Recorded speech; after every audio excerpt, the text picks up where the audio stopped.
kid. It's the kid. It's the kid.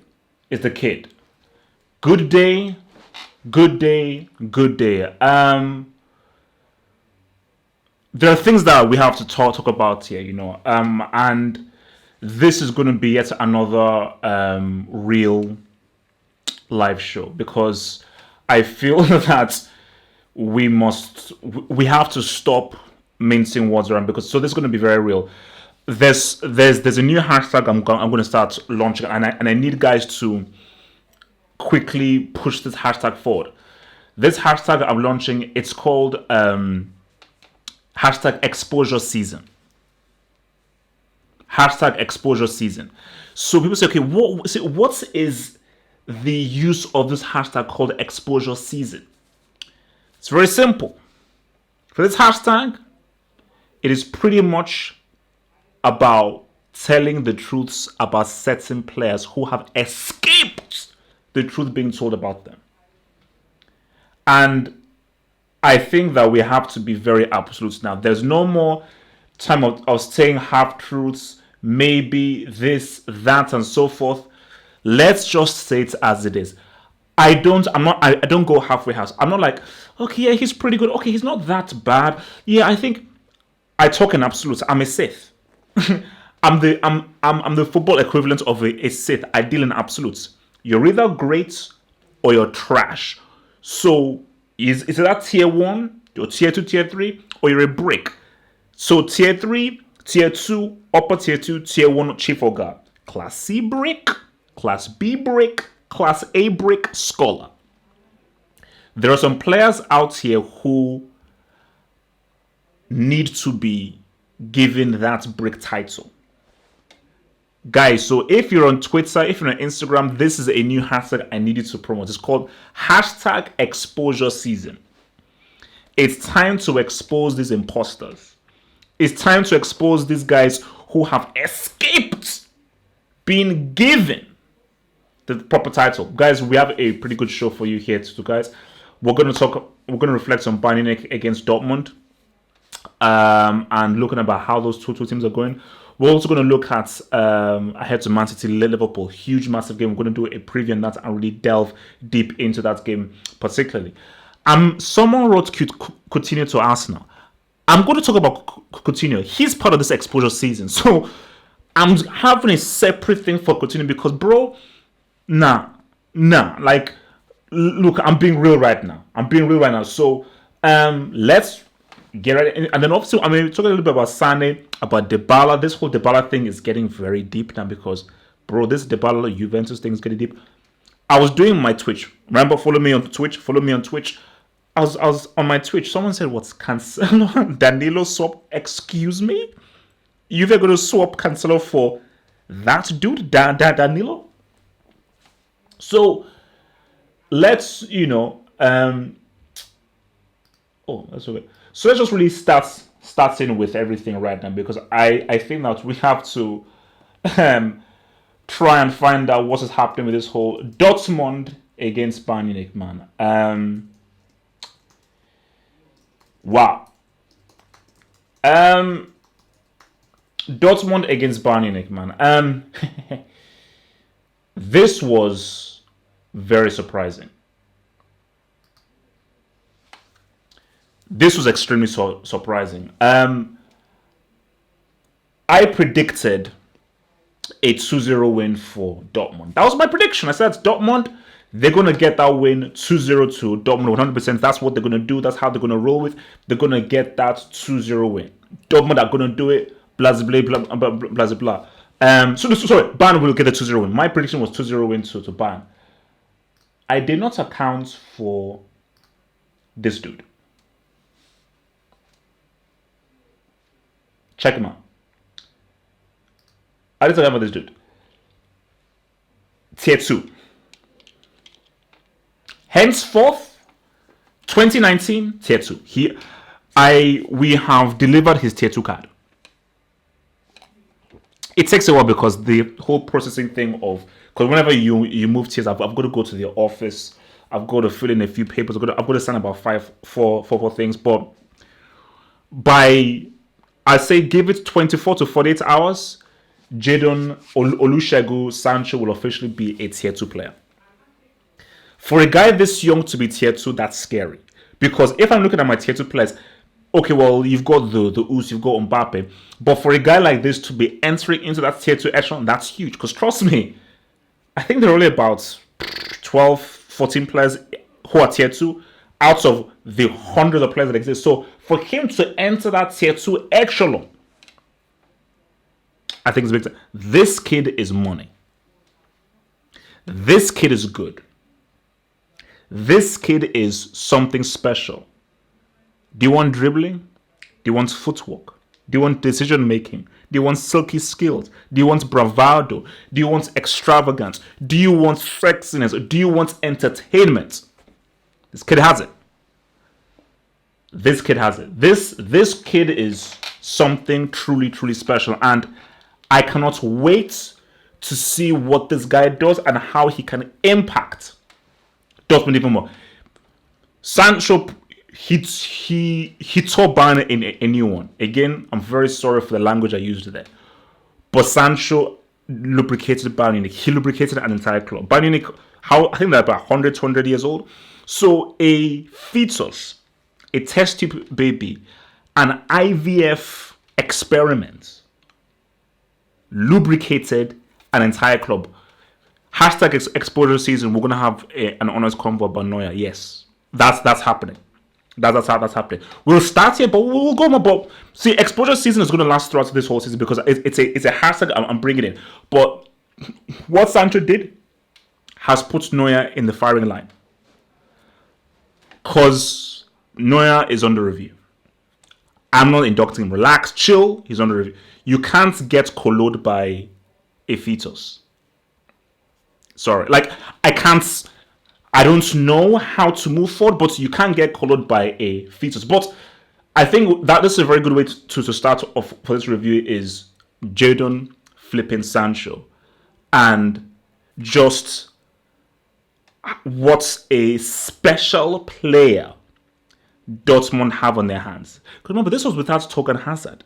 This was without your boy Julian Brandt, who I think are going to be pretty damn good. But what this dude can do, because this dude was already very impressive last season. As of right now, this is England's most talented player. I don't want to hear anything else. I'm not going to mention that other dude's name, okay? Because I'm not hating. I'm going to mention that other dude's name. This is England's most talented player. I couldn't give a damn what those clowns, the Sun, the Mirror, who cares about them? The only footballing voice that matters is my voice. HH, Halfop, the kid, the golden picking, the blue picking, the sexiest analyst in the world. And this dude called Sancho is England's best player, and I am excited to see what this guy can do. I'm extremely excited to see what this guy can do. So let's just get down to the nitty-gritty of this game. I felt that, it was a pretty... This game went ahead like a lot of the Bayern Dortmund games. It went ahead like a lot of the Bayern Dortmund games because I think what you saw was Bayern controlled possession. Well, you could argue that they controlled the game. They dictated how the game was being played. But the fact of the matter is, even if they controlled how the game was being played, Dortmund were given very good counterattacks. And I think Bayern were having a lot of issues with how quickly Dortmund were countering. But Bayern controlled the game. But what I saw from Bayern was is that Lewandowski needs help. Bayern can't go into the new season, especially in Europe, where Lewandowski is your only attacking weapon. I feel the void that has been left with Robin and Ribery not being there. Even if they're not even on the pitch, the fact that they're not even in the squad, you can never really call upon them, and you don't have their presence there. I felt that void. Muller is on the decline. He can still give you something. Muller is on the decline. Muller can't be your bona fide starter if you're trying to be serious of being thingy in Europe. I think because I focused a lot on Kingsley Coman and his gameplay. I thought this was actually one of Coman's better games. I'll be honest with you, this was actually one of Kingsley Coman's better games because he did some very good stuff, good skills. His ball control was a lot tighter. His decision making was a lot better in how he was utilizing Alaba, how he's utilizing the guys making the runs. He was much more aware of those that are making runs off of him. But if Coman is your main starting wide man, I don't know how much you can do because he is limited. And I think when we saw what Bayern did, as much possession and control they had of the game, they are missing a spark. There's a spark missing about them. I don't know what Boateng is doing in this team. I sure as a hope that Boateng ain't a starting defender for Bayern. Please, I am begging you. If Boateng is a starting defender for these dudes, Bayern might as well just use the 4-4-3 rule. Then don't even turn up. Okay, because Liverpool, Juventus, even those clowns, PSG they will give birth to Boateng. They'll give birth to Boateng. So please don't. But the approach play of Bayern, it just felt it was too obvious, too predictable. And I think that the system and the kind of play that Niko Kovac is bringing in, which it does look nice, it's very structured, it's very well organized, calls for very good attacking wide players. Coman at best is a tier 3 player. Coman will never be a tier 2 player. It will never happen. For the rest of his career, he will never sniff tier 2 status. Gnabry ain't tier 2. Maybe he can be, but he's not tier 2. As of right now, I ain't putting Gnabry tier 3. That's not happening. So, you don't have any wide men, whether it's Sanchez, or Gnabry, or Coman, who is a bona fide tier 3 player. That's a problem. That's an issue. So I think as it went on, Dortmund now knew that, okay, this is how this game is going to go. Well, let's sit deep and let's just pounce on the counter-attack. And I think Bayern kept on hitting them. And the key thing that dominated, especially in the second half, the outball.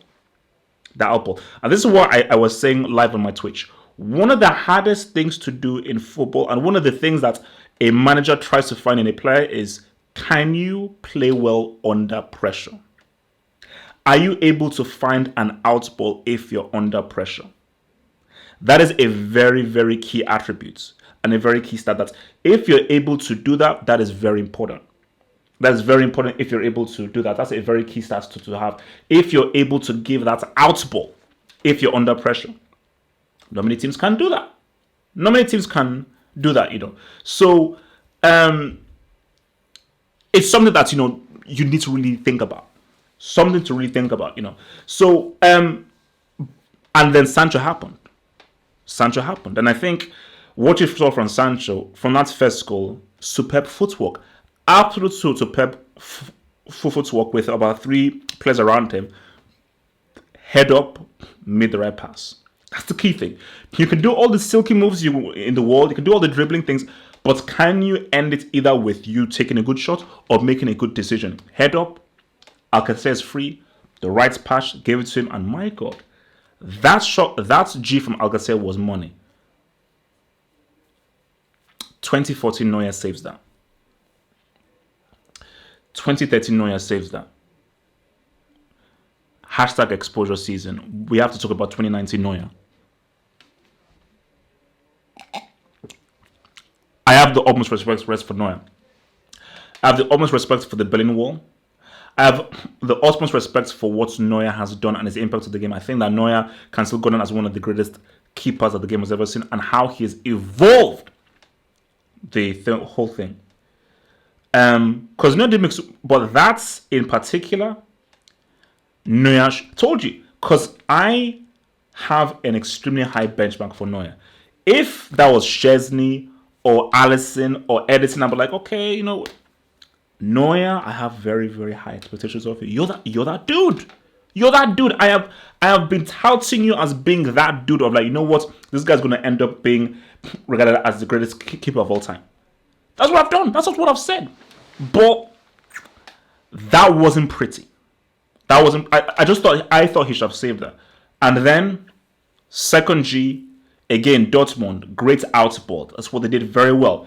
Bayern came at them. They were able to just find that ball over the top to beat that press that the Bayern had. So the ball beat the press. It was 3-1. Sancho again, because he could have easily looked up trying to play the pass, but he maintained his focus and he colored Neuer. 2-0, and that's all that she wrote. Bayern look old. That team needs to be revamped. I think Alaba is done. Thiago Alcantara needs help in the midfield. Lewandowski, isolated by himself as a striker, ain't gonna work. Goretzka is tier 3. Goretzka is tier 3. But Bayern need a tier 2 or an upper tier 2 player. So if I'm looking at that Bayern attack, there's not a single tier 2 or upper tier 2 player in that Bayern attack. That's scary. That's scary. That you do not have Bayern flipping, you do not have either a tier 2 or an upper tier 2 player in that attack. That team is old. That team is old. Pava and Hernandez are not going to help you. They're not going to. These guys are not going to help you be victorious in Europe. They're not going to help you with that CL. So, and with regards to Dortmund, see, that isn't enough for me to say that Dortmund are going to win the Bundesliga. But do you know what was impressive about that? It's a psychological win over one of your rivals. This was done without Torgan Hazard, Julian Brandt, and Mats Hummels. So 3 of your new signings, 2 of them offensive players. And the defense holding firm and the defense keeping a clean sheet without Hummels. So to be able to do that without 3 of your new signings, that is very impressive. That is very impressive. And I think from that Dortmund side, I'm seeing that perhaps I am seeing a slight improvement in that defense. It still worries me. But I am seeing a slight, because Dortmund defended very well. They kept their position very firm and they made some great last-ditch tackles and they made it very difficult for Bayern. Although Bayern should have scored during a scramble in that second half. But I just think, for Dortmund, Hummels is key. This is what I said on my live chat stream. The most important signing Dortmund made was Hummels. Yeah, Hazard and Brandt just elevate and improve the attack. And my God, I cannot wait to see how good those guys are on the counter attack with Hazard and Brandt. That's going to be insane to watch. I cannot wait to see how those guys look on a quick counter attack, combining with Sancho. Lord in heaven! But the most important signing for Dortmund is Mats Hummels. If Mats Hummels comes and he fits in well and is giving you upper tier 2 defending, that is going to be the most transformative thing for Dortmund. We also what Van Dijk did for Liverpool. Van Dijk transformed Liverpool totally, making them have to break down clean sheets, the whole thing.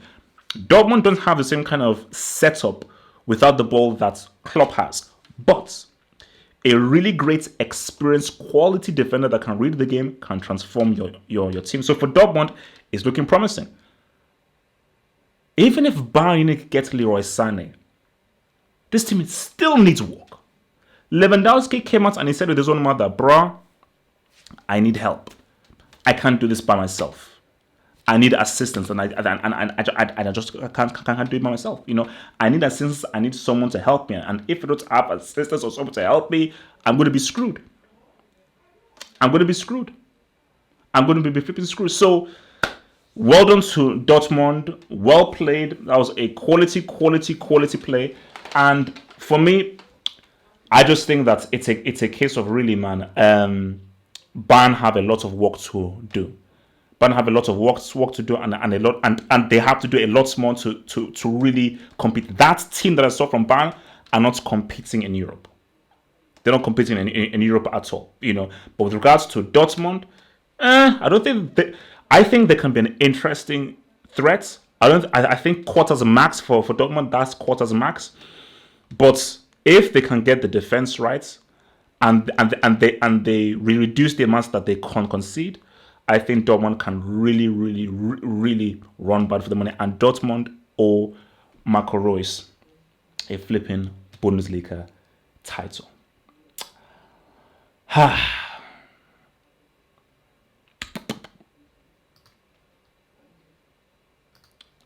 So that is done over there.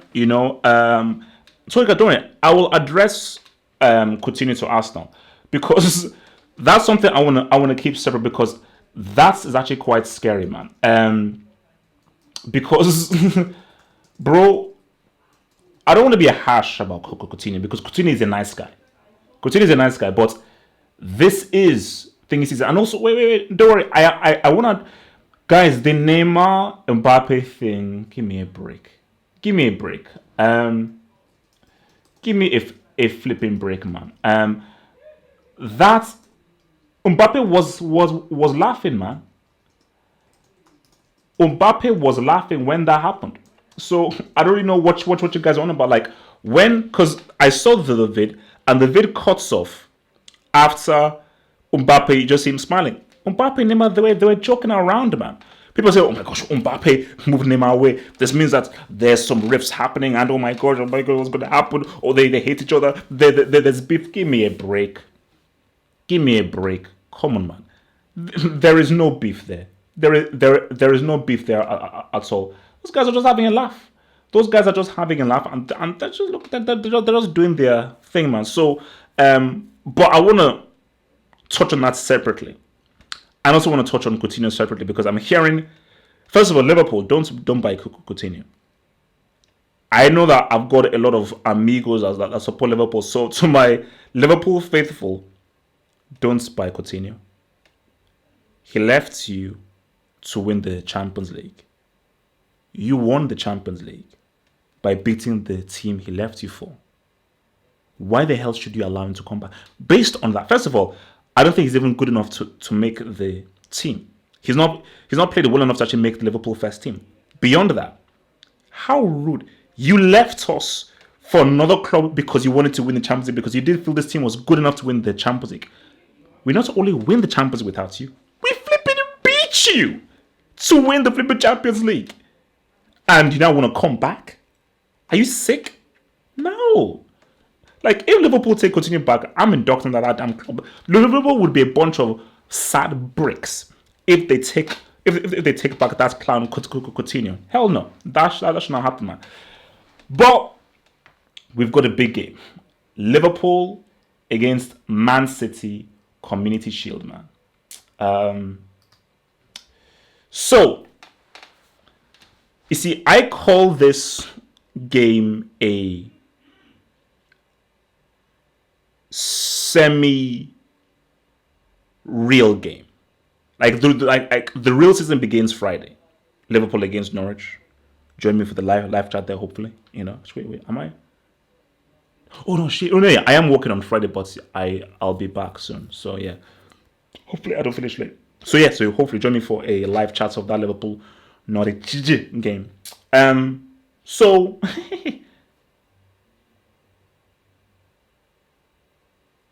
Man City, Liverpool. This game might read as a friendly, but it will not be played as a friendly.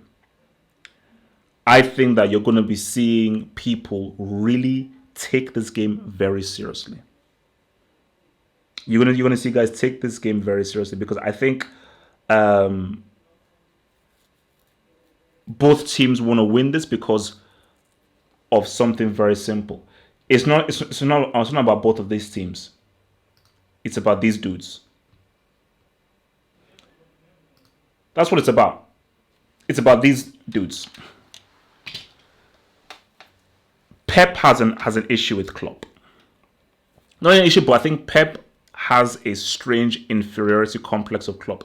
Even if City did win the league, they won the League Cup, they won the FA Cup, I think it really rubs Pep the wrong way, the fact that Klopp won the Champions League. And then they won it with Liverpool. Because that took some gloss off them winning 3 trophies. Because people's argument is, which is greater? 3 domestic trophies or the Champions League?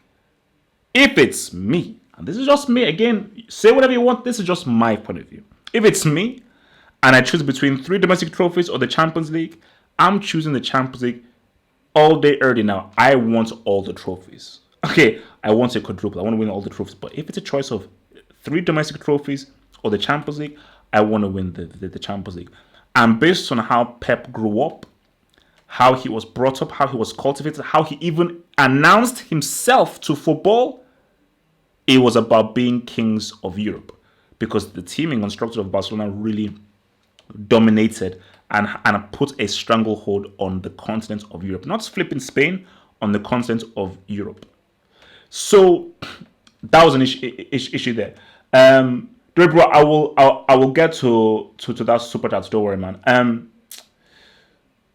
But I do think that there is a rivalry forming here. Now, no rivalry will ever beat Pep and Uncle Mo. Okay, Pep dreams about Uncle Mo. Pep wishes it was Uncle Mo.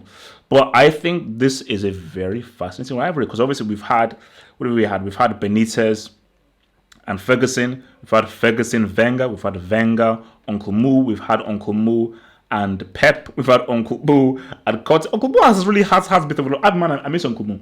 So now we're having another thing coming. Because see, I don't think Klopp has that much of an issue with Pep. That much. But you definitely saw a lot of mind games and mental games being played throughout the season. And I do definitely feel that mentally, psychologically, Liverpool were hard in the league. I think they were hard in the league. And I think something really happened that they were hard in the league. So this match means a lot, I feel, especially to both Klopp and Pep. Because neither manager will want to lose to who they see as their main rival for this upcoming season. So, and each manager will say, if my team can get that W, this sets a great precedent going into the season. Now it doesn't mean that, oh my gosh, City won the Community Shield, and therefore, because they won the Community Shield, they're therefore now favourites for the Premier League. Now, that is a very narrow-minded and short-sighted way of viewing things. But whenever I talk about football analysis and everything, I go deep into the psychosis and the mentality, because the psychosis and the mentality is a very important aspect of for football, and it's extremely very key. So I think that is why whoever wins, it will be a great psychological boost for whichever team. So how I see this riding through is now I look at sorry. So basically, I look at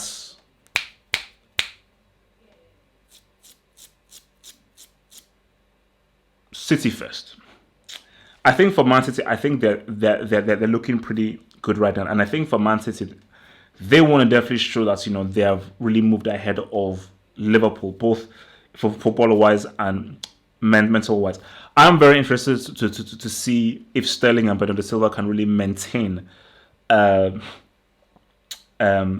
great form, and those two guys were pivotal in how good City were. You already know about how much of a sharpshooter that Aguero is, but the key thing is Aguero has played the Copa America. How tired is he from playing the Copa America, and how much fatigue does he have?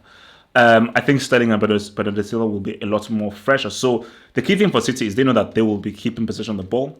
They want to protect the ball, and how well can they work the Liverpool defense? How well can they gain openings? How well can they try and get Van Dijk out of defensive positioning? Because I think the thing about this Liverpool team is they're hard to break down. They're hard to break down. So I think for City, they will have to be very extra inventive in their usage of the ball and the movement of the ball. But the very key thing is I want to see the evolution of those two dudes, in the sense of Sterling and in the sense of Raheem Sterling and Bernardo Silva, just to see how these guys have evolved and what these guys can do and how these guys can affect the game. But I just think for City, it can't just only be about possession of the ball. There's got to be a penetration to the way that they play. So that's going to be very important. I'm going to talk about the company factor is huge. The company factor is huge, and I will address that, especially talking about Liverpool. So I think for City, I think it's how where are Sterling and Silva now? Look, this guy has disrespected, but he's disrespected Sane. I get it's cool. So Sane isn't there. Side note. So you're valuing a bench player for 137 million. On what planet does that make any sense? I've never heard of anything so crazy. A bench player who you use in squad rotation, you value him at 130. Okay, look, back to this crap. So yeah, so I think for City, and because again, let's look at the games. City dominated Liverpool at Anfield. They really dominated them, and they should have won the game because they had the penalty. But even if they dominated them, how many chances did they really create? That was a very, very tight game. The game at the Etihad, I thought that was a very even game. That's a very even game. But, and I'll get to Liverpool, Liverpool's tactics played into City's hands, And I think for City, and I think for Pep especially, he's going to be looking at how are Liverpool going to approach the game. Are they going to approach it like they did in that game in the Etihad? Or are they going to approach it in the way where I now have to be feared? So, and if we're not going to switch to Liverpool now, because I think for City, the key men are going to be Silva and Sterling. How Sterling can get in behind Liverpool's defense and how well Bernardo Silva can use the ball. Because the beauty of Bernardo Silva is he knows how to protect the ball very well. So he knows how to come in on the inside, move away, but move in while still protecting the ball and not losing or getting dispossessed by the ball. So he's going to be very important. For regards to Liverpool, I want to see Liverpool attack Man City. A conservative Liverpool, I don't think is going to work for this game. Klopp has to understand that Klopp's tactic is a kryptonite for Pep. So if Klopp instructs his boys, because I'm not sure whether the Ox is going to be around.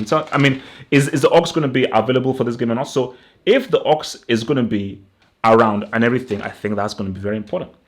But if Liverpool really got an attack City, every time they have the ball, they push forward, they get in at them, and the directive is for Mane, press these guys, go forward and play fast and play quick. City are in trouble, and that's where we bring in the company factor. I think Laporte is a top defender. Laporte for me is a tier 2 defender that can be moved up to upper tier 2. He definitely has the potential to be moved up to upper tier 2. Otamendi is potentially a brick. I should actually probably still put him under review right now. He is a flipping liability, and there's no way in hell I would ever have I would ever have Otamendi in my team. Hell no. There's no way in hell that I would ever have a dude called Otamendi in my team. That's not happening. But so if I'm Liverpool, the worst thing Liverpool can do is sit back and be conservative and try to be rigid and actually allow City to have possession of the ball. What Klopp should do is, how well do you defend? How well do you defend without company? A guy who's been your mainstay and your rock for so long. John Stones is a C-Tech Beckenbauer. He's a C-Tech Beckenbauer. So he's talented. He's very good on the ball, and I think the guy is naturally he's a naturally gifted football player. He ain't there yet. So if I'm looking at a Stones and Otamendi partnership, or a Otamendi and Laporte, or a Laporte and Stones, that can be got at. So for Liverpool, I just think that the usage of the ball of Salah and Mane is going to be very interesting, because the way Salah and Mane play is very different from how Bernardo Silva and Sterling play. But I think for Liverpool, the key thing is the work that happens from the midfield and the runs made from the main midfield. Because what Klopp's teams know how to do is know how to find space. Because see, where Pep's teams go around in like a zigzag, lots of passes and then quick penetration, Liverpool guys are much more attacking. And a key aspect are those flipping wing-backs. Those flipping wing-backs are a problem and they're an issue. So if Liverpool play high up, high line, high energy, and really push for Man City, they're going to give City a lot of issues. So that's what I want to see. I want to see how City cope with a very ultra-attacking Liverpool. And I want to just see, has Pep figured out how to really expose Klopp? Because let's be real, apart from that 5-1 game 2 seasons ago where Mane was sent off, has City ever totally beaten Liverpool? They've never done it. City have never totally outclassed and just lubricated Liverpool. I don't think so. That's never really happened. So that is why. No, guys, don't worry. I am looking at the comments. Don't worry. I'm looking at the comments. City have never really totally destroyed them. They've never really destroyed them. But guys, remember, I want to just get through this analysis, and then afterwards, I will then take your questions and then have much more of a feedback of what you guys are saying. But so pertaining to this right now, and I think I'm going to repeat what I said before. I believe that it's going to be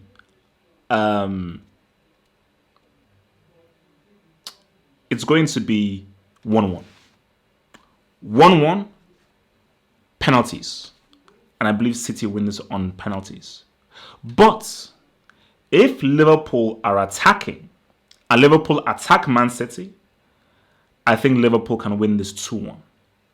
But if Liverpool take the much more conservative approach, I believe it will be 1-1 and City win on penalties. So I think it's pretty much dependent on the kind of approach that Liverpool take to this game. But I want to see Liverpool attack Man City. And I want to just see how whether Pep has figured out how to cut up with that defense. That's something I want to see. I want to just see, because Pep would have been working hard through this off-season. And let me be real with you, I think Pep is really looking forward to this game, because I think what Pep wants to show is that tactically I have found a way, after months spent, of really exposing Van Dijk. That's what I want to just see to do. Expose Van Dijk.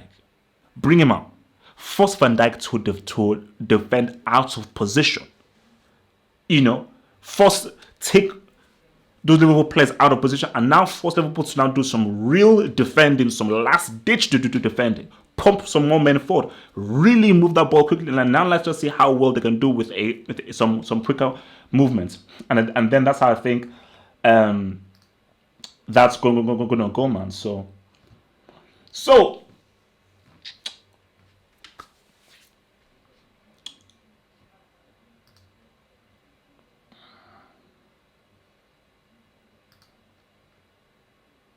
moving on to the next topic right now. So let me just deal with this super chat that I have here right now.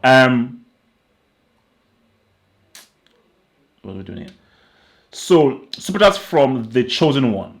Bro, I ain't saying that name. I'm calling you, sorry, the chosen one. If Klopp retains the Champions League, is he better than Pep? There'd be an argument. If Klopp retains that Champions League, I think you can put an argument, because you have to look at all the trophies that Pep won with Barcelona, like the La Liga titles, the Bundesliga titles, but you had Messi in flipping Barcelona, and it's a monopoly in the Bundesliga, although what he's done in the Premier League is flipping amazing. Yes, he spends trillions, but it is pretty amazing what he's done, and winning 3 domestic trophies, something that has never been done before, that's money. But if Klopp was to win 2 Champions Leagues back-to-back, something that Pep hasn't done, bro, then let's have a real proper discussion. I think we could even have the discussion now of who is better, Klopp or Pep. I'd still say Pep, because he's won more, achieved more. But I always say, based on what have you done that for? That's the key thing. Based on how. So Coutinho. So guys, please fill me in. Coutinho to Arsenal, is that trolling or is that real? Because I think it's time for us to really start off this whole exposure season. So Coutinho to Arsenal, is that, because I just want to know whether I want to talk about this fully. So Coutinho to Arsenal, is that actually a real thing or is that just a joke? A loan move. A loan move. Yeah, no, Liverpool, no, they need to give him the EPL, a loan move. Banter FC, man. But see, I think it's all rumors. But let's just play this game. If Coutinho at Arsenal, would it work? I think it could. I think the way that Emery plays, where it's quick and it's fast, and it's about really going up there and really creating that chance and moving the ball up forward very quickly, because you see how energized he is on the dugouts. I believe that Coutinho would actually work really well for Arsenal and that system. I think it would actually work really well for that system. So for Arsenal, you know what? I think that's a good. let's just be real. Okay, Arsenal are a team who didn't finish in the top four. They finished fifth.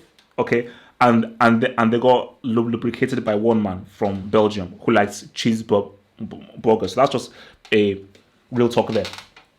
But I think if Coutinho goes to us, I think that's a good signing. I think that would be a good signing, But Coutinho isn't Liverpool shouldn't be looking at Coutinho. Liverpool should be looking higher than Coutinho. Coutinho isn't going to. Coutinho won't help win you a Premier League title. Sorry, it's not going to happen. Okay, Coutinho's not going to. He will not help you win. He will not help you win a Premier League title. So, because that dude that I saw last season is just trash. Yo, what up, Liverpool? Everybody, man. What up, baby? What up, baby? Thank you. I always spit facts. I always spit facts. Super chat here from Adash3. Mane isn't playing against City. He returns on Monday. Oh, okay. Interesting. Okay, because he played the final of AFCON. So, So if that's the case, then are you then saying Shaqiri, or is he now going to go with a Salah as a striker? So how is that going to be Origi left wing? Oh, nah. Sorry, man. Nah. That's nah. I mean, Origi left wing doesn't work. Sorry, I'm very sorry. Sorry about that. And a left wing Origi doesn't work. Nah. Sorry, no. He either striker or nothing, man. You see, this is why Klopp needed to buy someone. I see. If Klopp had the ooze, you could easily put the ooze there.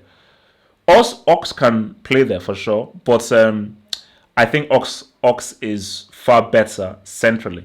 So now this is the key thing you must always avoid. You don't want to put guys in secondary positions. What you always want to try and strive for is put guys in their primary positions, especially when you're attacking. Because there is a huge, massive difference when you play out wide and when you play in centrally. Trust me. As in, like, anybody who's played football will know. Like, for me, I was always a central midfielder. But they used to put me out right wing because I was fast. And I was trash when I was right wing. And I was much better when I was put out in the center. Someone guy said, is Lallana still relevant? I don't mean to be rude, but is Lallana still relevant in 2019? But yeah, that'll be interesting. That'll be interesting to see how they roll with that. Yeah, look, man. I mean, I'm putting some respect on Henderson's name. I called him a brick. I called him a mindless Brexit player, but towards the latter end of the season, when I believe Henderson was actually playing in his strongest position, all right, I'll hold my hands up, man. Should we talk Neymar? Is now the right time to give a little Neymar talk? What the heck? So people now said that, did you see like Neymar and when Mbappe pushed Neymar and so forth, man? And let's just be real here. Let's just be fully real here and try and deal with this right now. Okay? There is that's thing that I saw because I on Bleacher Report basically had a notification and said, oh my gosh, Neymar gets pushed out of team photo by Mbappe, and I was like, oh geez. So I was like, okay, let me click.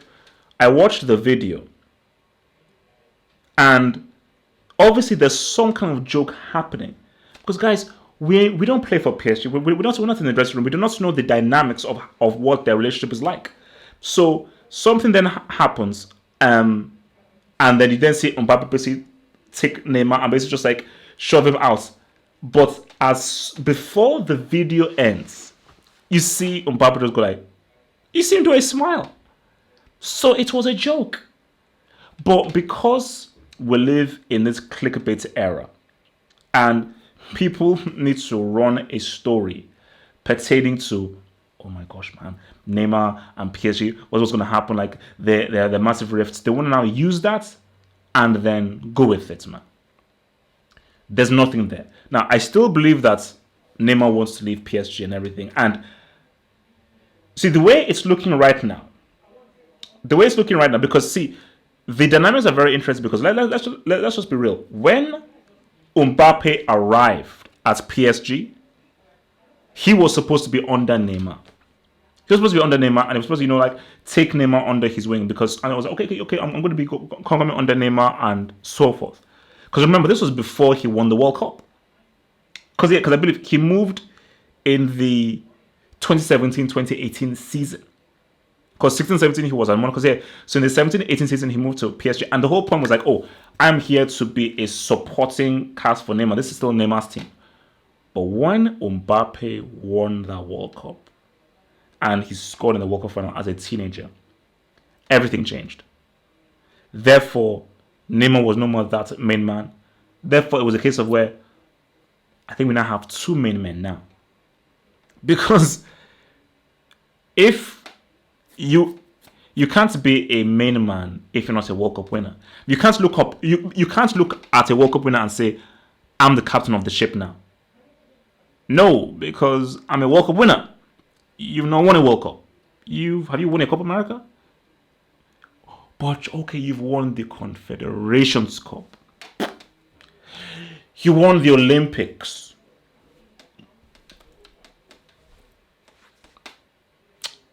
So that just changed the whole dynamics of everything, man. So I still believe that, is there a power struggle there? I don't think so. Because for me, I think Neymar and Mbappe are cool. I still feel that, Mbappe is now getting much more and more confidence, and I think his star is getting greater and a lot brighter, and his profile is getting a lot bigger. But I still think that despite that, I still feel that Mbappe still has a certain reverence and respect for Neymar, and I think he still views Neymar as a big brother. All I want, see, for people who say I hate Neymar, okay, let me switch it up right now. All I want from Neymar this season, just one season, one full season, no injury. That's what I want. Just give me one full season, no injury. That's what I want. That's what I want. That's what I want. Just one full season without any injury. Because we've never seen it. We've never seen Neymar and Mbappe for PSG for an entire season. Specifically, entire Champions League season. Guys, I swear to you. I swear. Someone bookmark this. Timestamp this. Timestamp this right now.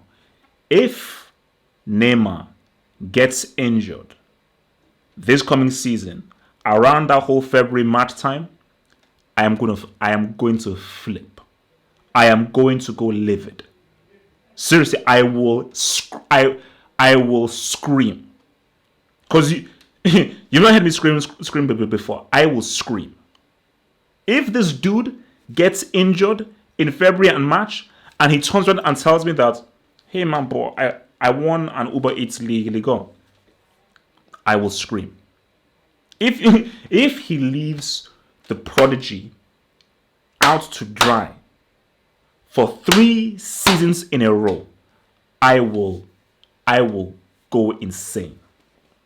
So basically, that's what I want. All I want is for Neymar and Mbappe to have a full season, because it's looking as if Barcelona ain't going to get Neymar. And bro, if Barcelona do not get Neymar, I'm sorry, man. I can't put Barcelona above Chelsea for the Champions League. I can't.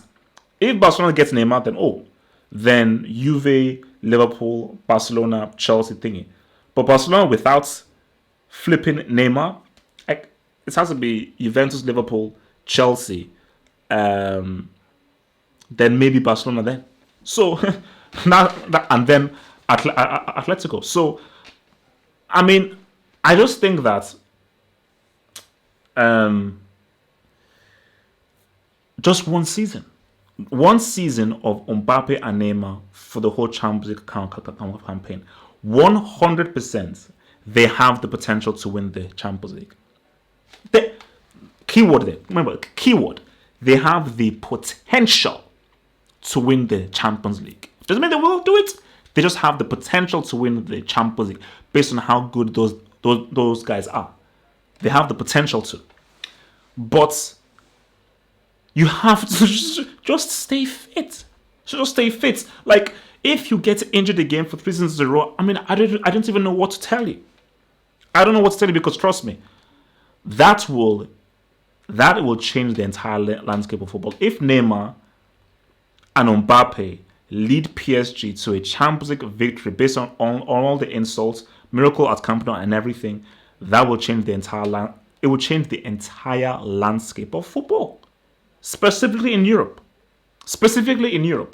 And if they can form a dynasty, the whole dynamism of everything will change. So as of right now, with this transfer window rolling down, it does look, because I just assumed he'd be for Barcelona. So I think we will now see yet another season of Mbappe and Neymar again. And you know what? What about advice to Tuchel?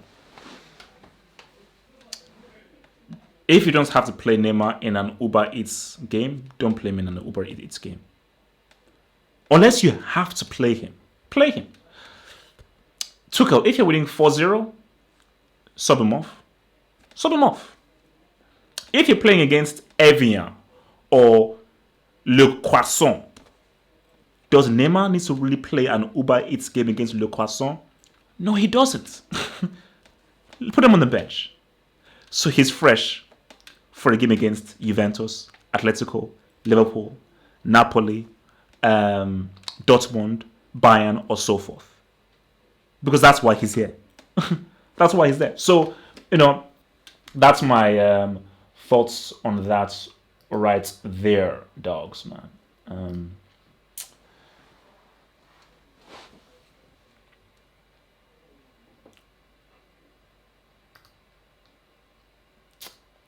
Now, time for me to take your precious little questions, man.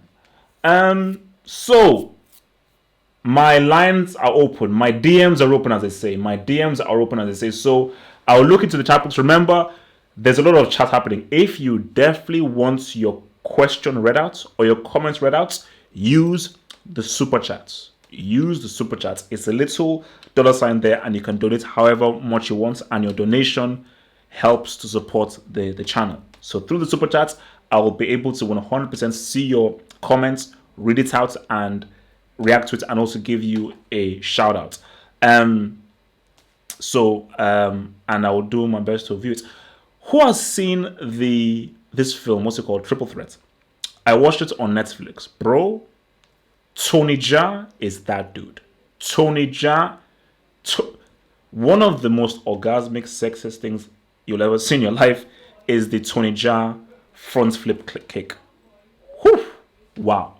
All right, let's see what I came.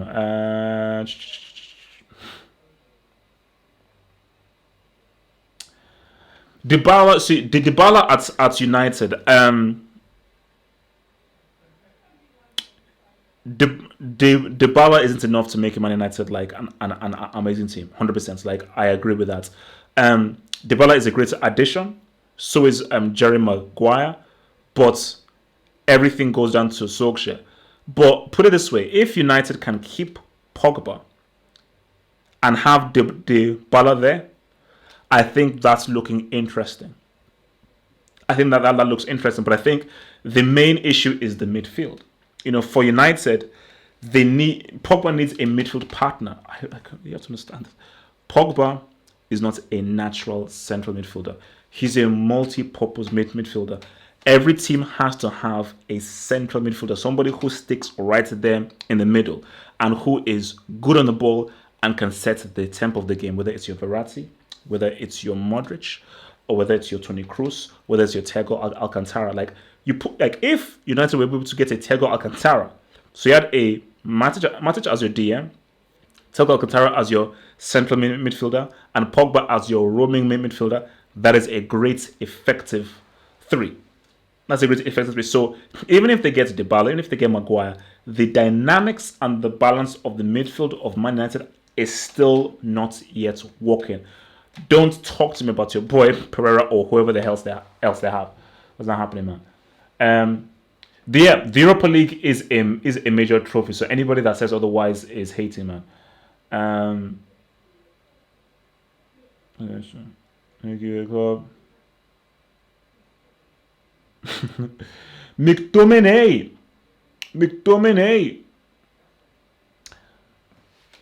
As I said again, because Harry Truman put on a super chat and he said that he wanted me to do a reaction to the Ibra, like an Ibra compilation vid.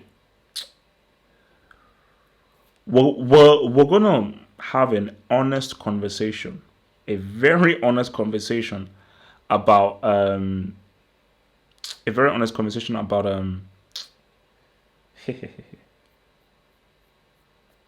Ibrahimovic and his career. We just need to. We simply must have an honest conversation about Ibrahimovic and his career. I get all the titles he won. I get all the goals. Has Ibrahimovic ever played the Champions League final?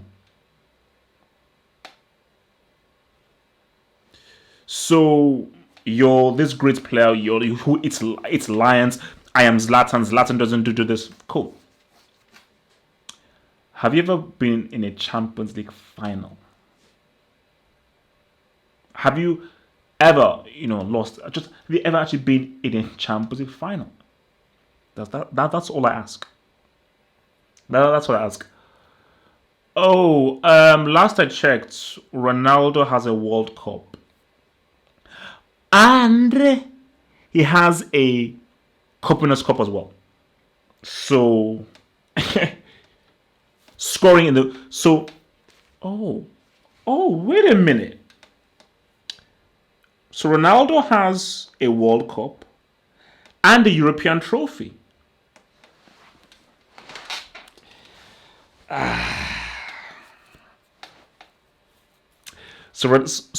So after all this time, you guys you thought you could get me there. Ronaldo has a World Cup and a European trophy. You don't have to specify what the European trophy is. He has a World Cup. He has a European trophy, and he has a Copa America. He has scored in a Copa America final, a European trophy final, and he has scored in a World Cup final. Oh, my goal is better than yours. My goat is better than yours. My goat is better than yours. My goat is better than yours. My goat is better than yours. My goat is. Man, I am gonna tweet. I'm gonna tweet that thing. You thought you could get me. You thought you could get me. World Cup, European trophy, Copa America. World Cup, European trophy, Copa America. Let's do that in reverse. Copa America, European trophy, World Cup. Scored in the World Cup final, scored in a European trophy final, and scored in a Copa America final.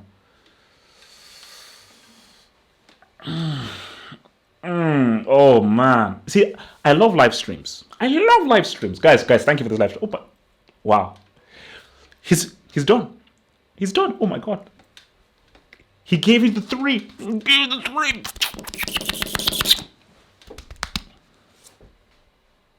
So, super chat here from Mr. Martin Rosario.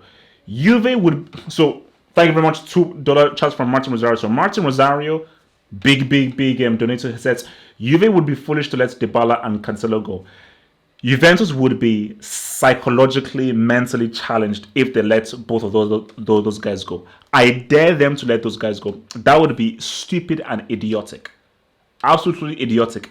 I think Dybala can work well for Sarri's system. Dybala didn't work for Allegri's system. Sarri's system is completely different from Allegri's system. Why the hell would you want to sell him? Dybala would work great for Sarri's passing system. And Cancelo is one of the best young players out there.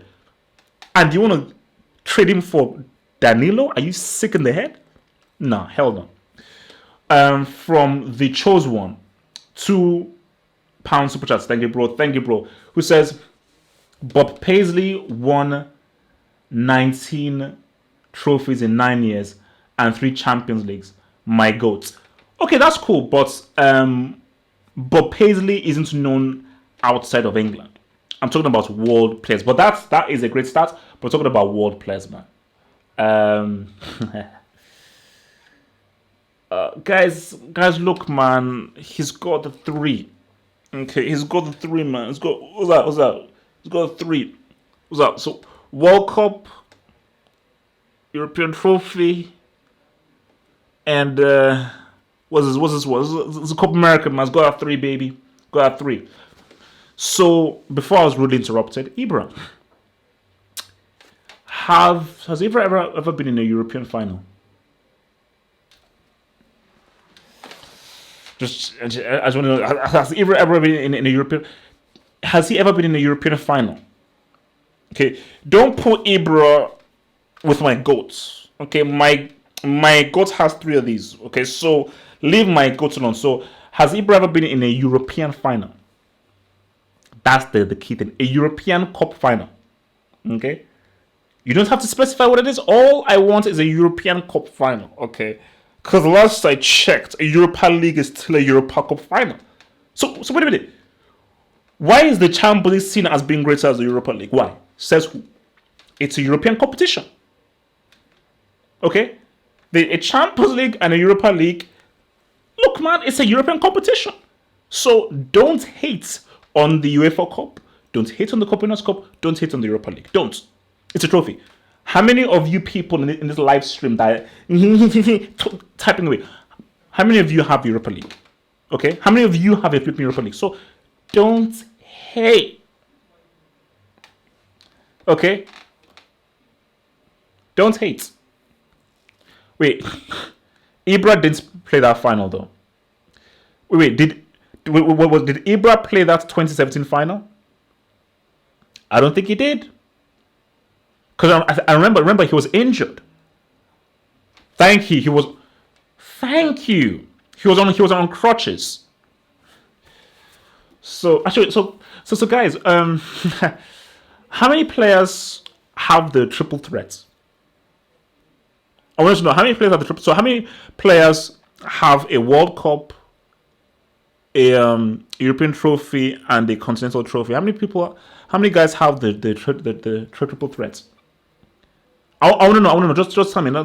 How many guys have that triple threat of the 3? Dino. Does it? Yeah, Zidane has it. Yeah, Zidane has it. Iniesta, Zizou, Ramos, Kaka. Are you sure? No, Kaka never won a World Cup. Kaka never won a World Cup. Kaka's wrong. Kaka. Firmino, what? Firmino doesn't have a World Cup. Are you sick? No. Muller, Champions League. No, Muller doesn't have it. Muller never won the Euros. Varane has never won the Euros. Bro, I think, you see, that's what's being sick. I think Arbeloa, do you know how many trophies Arbeloa has? Like, that guy is a brick. But I think Arbeloa might be the most decorated brick of all time. So basically, in the Brick Academy, Arbeloa actually has like a flat screen TV and everything because it's the most decorated brick of all time. Torres, yeah. Torres does, yeah. Champions, yeah. Nope. Henry, yeah. No, Henry. Oh yeah, he does. Barcelona, yeah, he won it with Bas. But you see, okay, guys. Let's just be real. Okay, let's switch it up right now. For those who really actually want it, see, I don't give Henry a World Cup because how much did he feature in '98? I gave him the Euros. He really featured in 2000, and I gave him that Champions League for Barcelona. I can't give him that World Cup. Cristiano doesn't have a World Cup. Oh my gosh. Oh, yeah, you see, Obi Mikel has two, but he doesn't have the third one, man. He doesn't have the third one. So very few people have the triple threat. Very few people have the flipping triple threat. But my guy, my guy. So this is my money thing, man. I got me, my guy. Now someone mentioned this in the Twitch live chat, and I think this is actually pretty cool. So I think I'm gonna pose this question to the crowd out there, man. Is this: who is the greatest Italian player of all time? I'm gonna put that out there. Who do you guys believe, or who do you guys think is the greatest Italian player of all time? Because this is tough. Because I say it's between Baggio and Pirlo, but I've got a soft spot for Del Piero. Like, Del Piero is one of my personal favorite players of all time. But I think Pirlo and Baggio, it's close between those two. It's close. If Italy won that World Cup in '94, Baggio would have undoubtedly been, like, easily, without a doubt, the greatest Italian player of all time. Maldini is a good shout. So is Baresi. Maldini is a very good shout. But correct me if I'm wrong, did Maldini ever win a major trophy for Italy? You know? I say, did Maldini ever win a major trophy for Italy? I say, I'm not sure. Yeah. Balotelli. No. Let's talk about Inzaghi. Do you know why Inzaghi is so amazing? Inzaghi would score a tap-in from 2 yards and would celebrate like he has just scored an overhead kick. Like, literally, he will score a tap-in while falling over, and it would be like a ricochet. And this guy would be like, basically, that's basically Inzaghi. That's basically Inzaghi, man. But you know what really pisses me off is how they actually how you not get carded for taking off your shirt. You know how annoying that is? That's so annoying. Like, that is actually one of the most iconic celebrations in football, where you've scored a goal and you can just take off your shirt and your jersey and just go like, yeah. I mean, come on, man. That's just so unfortunate. Like, that's what made it so iconic. You know, it's what made scoring a flipping G so iconic. So that is annoying. Not Totti, very sorry, For me, it's between. For me, I think it's we have to now decide Maldini, Rossi, Baggio, Pirlo, Del Piero. Those are the choices. Your boy Martin Rosario, and I believe he actually mentioned. So Martin Rosario with the super chats. Thank you, Mr. Martin Rosario. So Martin says Rossi is the Italian GOAT. End of story. I mean, let's keep it real. Rossi pretty much inspired and led Italy to that unprecedented 1982 World Cup. Nobody gave them a chance. And on their way to winning it, they beat the best team in that competition, which was Brazil. Like, that Brazil 1982 team with Zico were outstanding, and Italy beat them through Rossi. But my argument is that I don't think Rossi was as good of a player as either Baggio or Del Piero or Pirlo. Like guys, Pirlo is iconic. Pirlo is iconic. Anybody who has played midfield will know that Pirlo is flipping. Pirlo redefined how you play centre midfield. Similar to Riquelme. He redefined how to play centre midfield because this dude played in slow motion.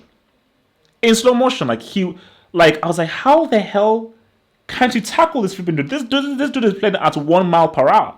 And just the grace in which he played. Fulham Stadium, Craven Cottage. This was before the 2014 World Cup friendly. Nigeria against Italy. I went to go and watch it, and first half I was like, no, Nigeria just watch you doing pretty well. First half and everything, and it was actually a pretty even game. Second half, Pirlo comes on. Guys, I swear to you, seeing what Pirlo did in the flesh, I was like, my God. No, guys, Pirlo is not a joke, and his book is bloody good. You should read his book. I think therefore I play. Something like that. No, Pirlo was flipping iconic, man. But, guys, man, this is what I asked on my Twitch thing. This is tell me how old people are in here. How many of you guys know what the Del Piero zone is? Right. How many of you guys know what the Del Piero zone is?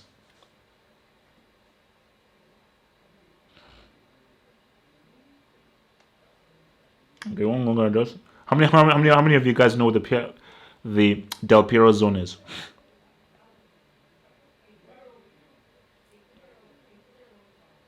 I do.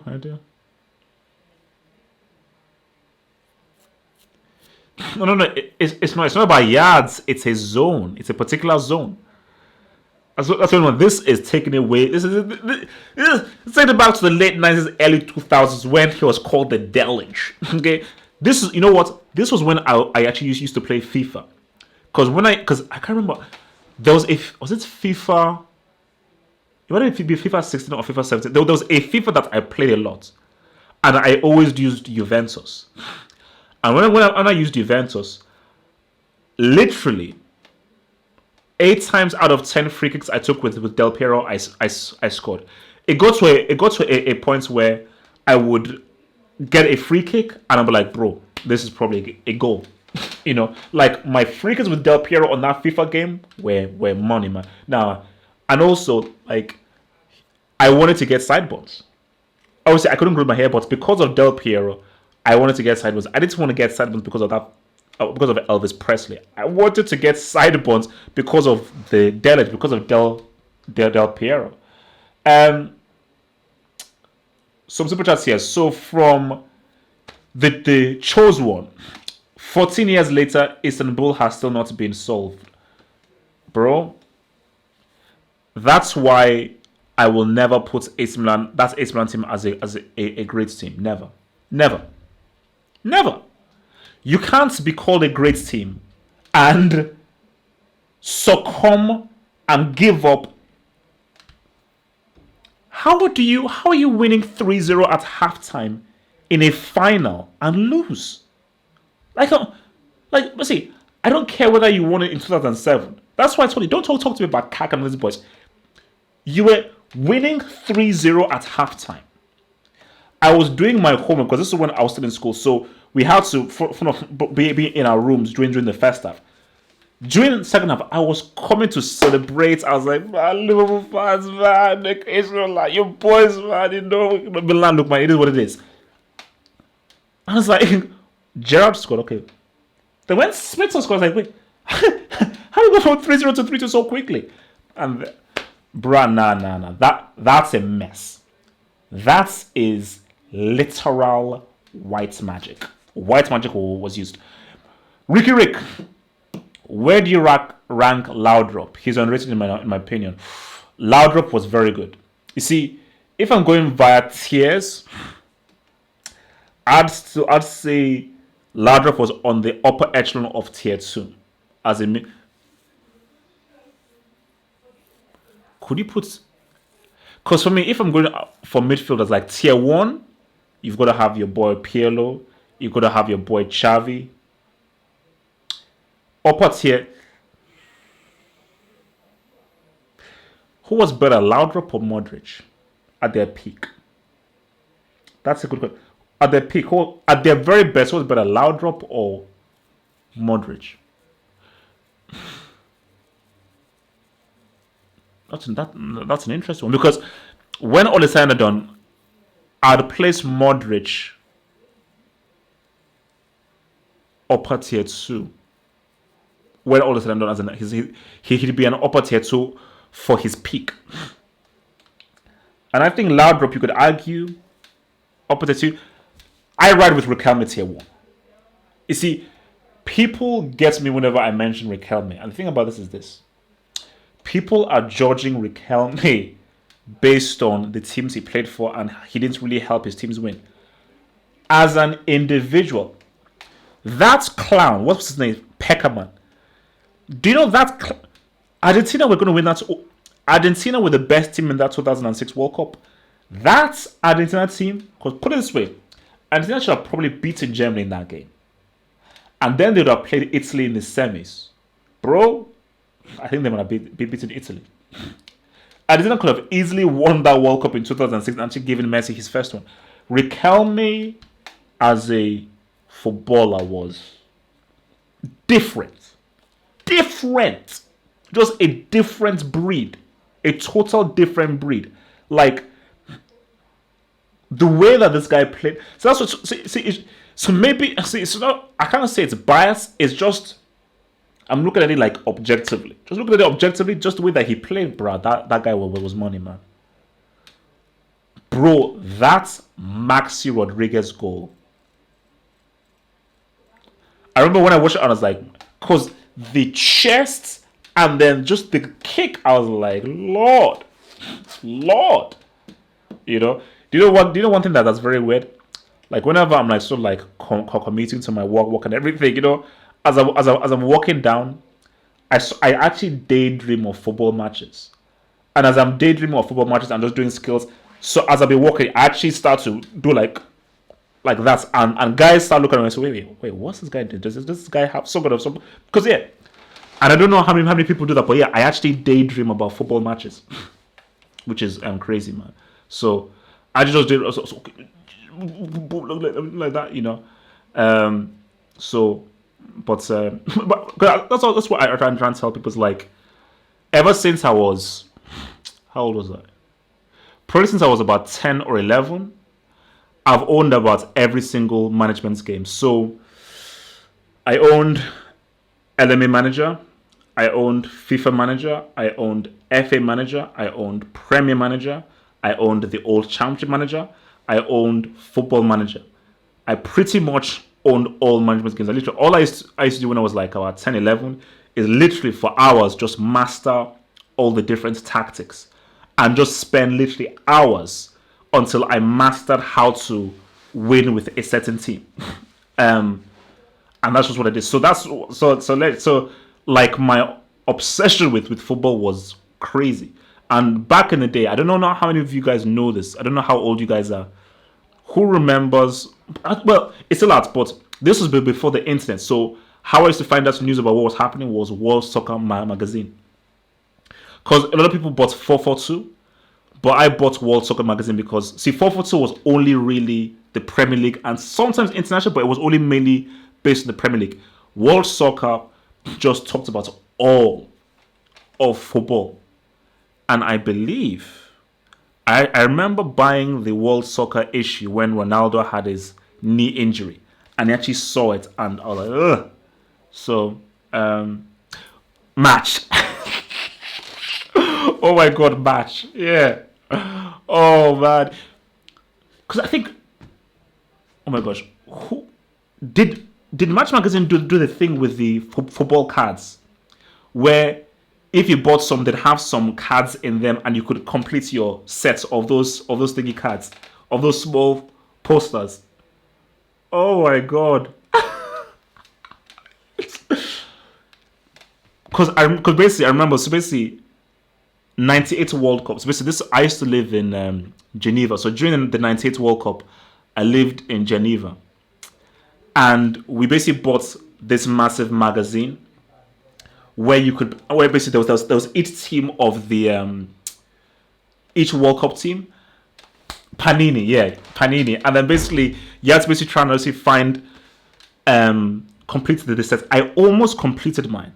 And I remember when basically we used to go into school and we look at some guys and some guys would literally have almost full teams completed. How the hell did you have full teams completed? And because sometimes whenever you buy, do you know this? Is this actually stealing money off of kids? Because you'd buy the magazine, and a lot of times you'd have duplicates. and like, oh my gosh, I'll have a duplicate. The feeling, oh my god, this was memories, man. The feeling you got when you opened it up and you had like the last few posters of a team. Oh my guys, oh man, that's memories, man. That's memories, man. That's oh no, that's. It's just like I mean I don't even know whether kids even have that now, because that was so much fun. That was so much fun. Uh,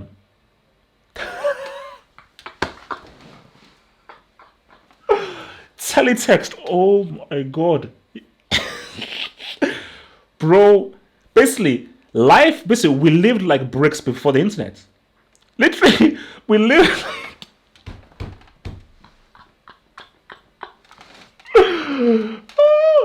Because literally, before the internet, because this was before dial-up and everything, you'd have to press a button on your TV, and it was like basically it was like a black background, but with color stuff.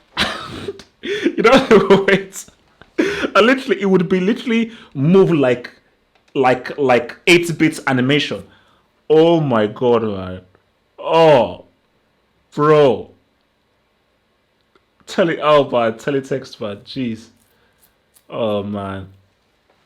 Oh, that was. Oh, jeez. Those are the days. But I think the thing about this is like, internet is great. Like, how internet has come in and revolutionized how you can find out stories, find out news, find out latest news, and how you're not at the behest of like certain houses. I just think it's great. But I just think that because I think not many kids go out, so I think the beauty about it was how you just going out, buying the magazine, opening it up, just that smell of the new magazine. Because I remember like, so every Sunday, this is when I used to go to church. So every Sunday, so after church, and this is when they used to show football Gazetta every Sunday. So basically after church, I then go to my local thing, get the latest issue of World Soccer magazine, and then I would then basically rush home because church almost collided with when the match, because normally the Sunday Serie A match would start around like 2 p.m. So I quickly rush home, open up my World Soccer magazine, and then watch the Serie A game. Oh my god, man! That was great, man. That was great, man. No, that was great. But yeah, man, no, look, I told you, like, I played literally every single management game.